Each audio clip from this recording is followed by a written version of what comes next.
Chris Mannix for the crossover alongside Rohan Nadkarni and Howard Beck. Guys, the trade deadline is on Thursday, but we have already seen some roster shakeups across the league. Rohan, what's the most significant move to you so far? I think it has to be PJ Tucker going to the Bucks, Chris, and really for one reason and one reason only. He's the kind of guy that can close playoff games for them, and I think in a way that they've had trouble doing so in the past. I think Milwaukee, as great of a regular season team as they've been over the last couple of years, some of their schematic choices get exposed during the playoffs, whether it's playing Brook Lopez and playing a drop coverage, not wanting to switch a lot on defense. We're seeing Milwaukee try those things more this season, and PJ Tucker is exactly the kind of guy who can help them do that. If they're playing Giannis at the 5 in the playoffs and PJ Tucker can slot in next to Chris Middleton and Drew Holiday, I think they're going to have the best finishing 5 that they've had at any point over the last 3 years. So when it comes down to it, I think it's who's going to make the most impact in the postseason, and I think Tucker unlocks something for the Bucks that they haven't had in the past. Yeah, I'm also looking at a 3-and-D player who is late in his career, and we're not quite sure how much he's got left, but he's joining a contender, and I think Trevor Ariza with the Miami Heat has a chance to make a phenomenal impact. He did not play at all up until this point, up until the signing, because he did not want to be in Oklahoma City where he had been traded. He'd been waiting to be moved on.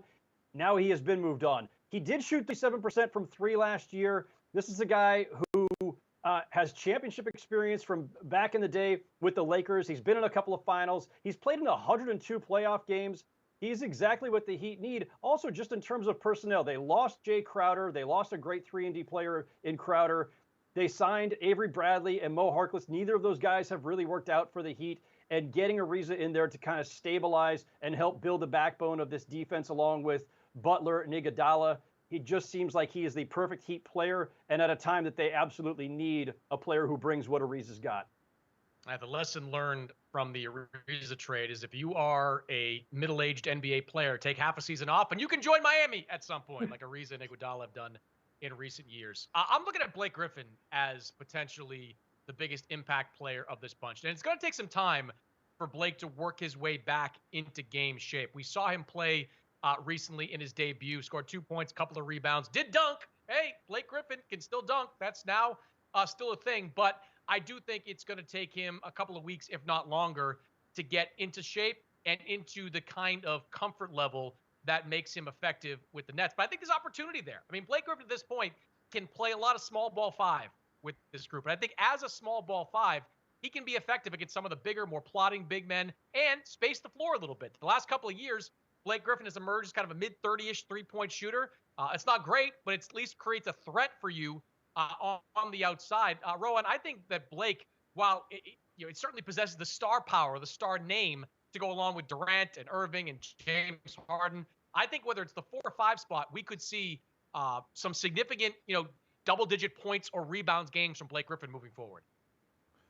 The Blake situation really is fascinating, Chris, because on one hand, you wouldn't think he's what the Nets needed, right? Like, you'd think they'd want to sign someone who can kind of give Embiid some trouble down low in a potential playoff series. They still don't really seem to have an answer there. But I agree. I mean, Blake Griffin playing at the 5 when Durant eventually returns, who knows at this point. But he's going to get so many easy looks playing alongside Harden, Irving, and Durant that I do think he can revitalize his career that way. When it comes down to it, him as your 5th guy, he's probably going to be a lot better than most other teams' 5th guys on a given night. And I think that's going to just give him opportunities that he wouldn't get anywhere else. He's just going to get so many open looks. I'm with you that in a way it could unlock his impact just because he's going to be asked to do so little around those 3 stars.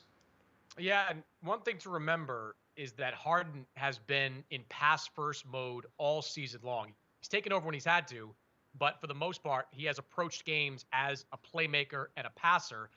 Blake can benefit from that. A lot of easy opportunities await him. Now that we know, guys, he can still dunk. For more, check us out over at SI.com.